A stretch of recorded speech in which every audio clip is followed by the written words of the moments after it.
This is the Hazel Park Amateur Radio Club ARDC grant weekly update for Monday, October 6th, 2025. All right. We had our conversation with Bearcom last week. I have a small exchange with one of the engineers who had further questions.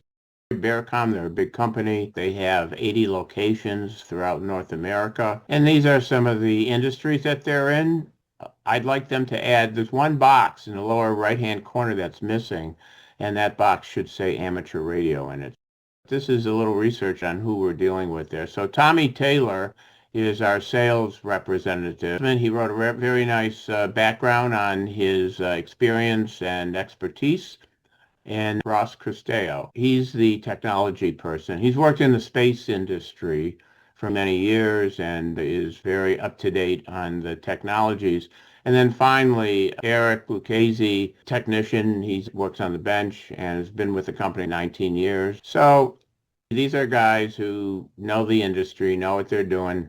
And the next step really is for them to come back to us with a proposal. Are any of these guys amateur radio operators?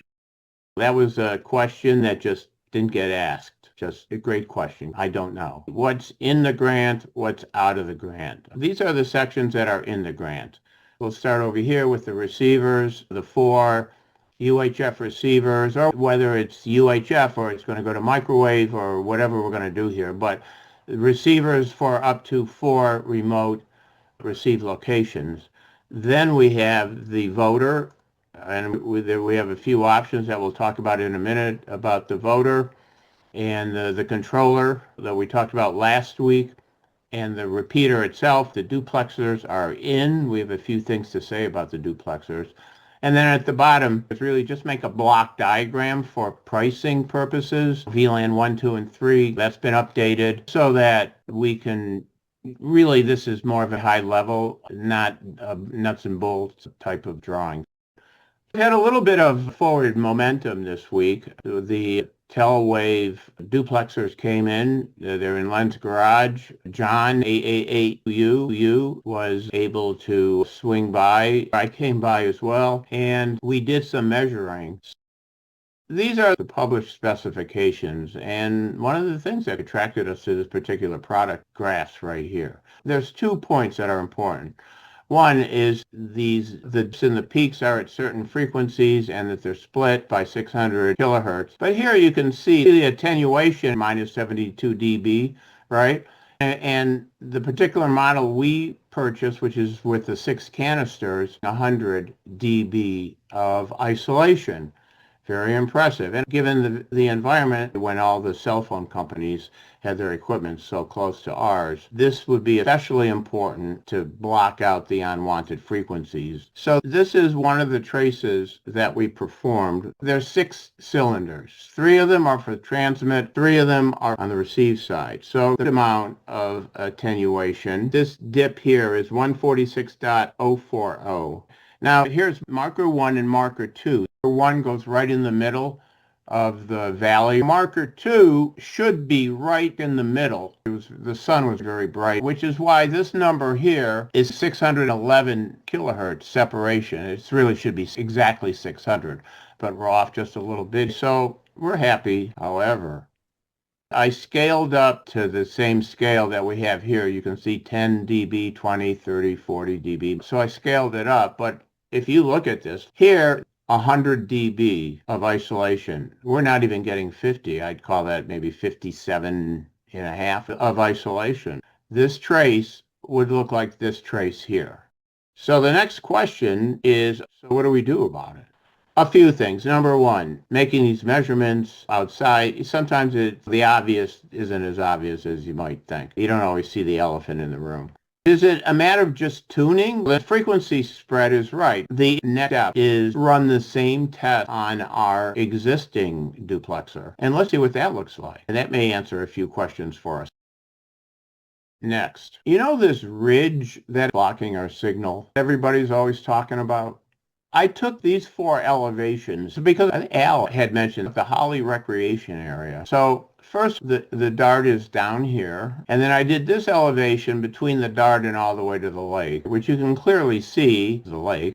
Now this point where the arrow is pointing straight down happens to be this first ridge, which would be the first place where reflections or shading or interference with the propagated wave would start.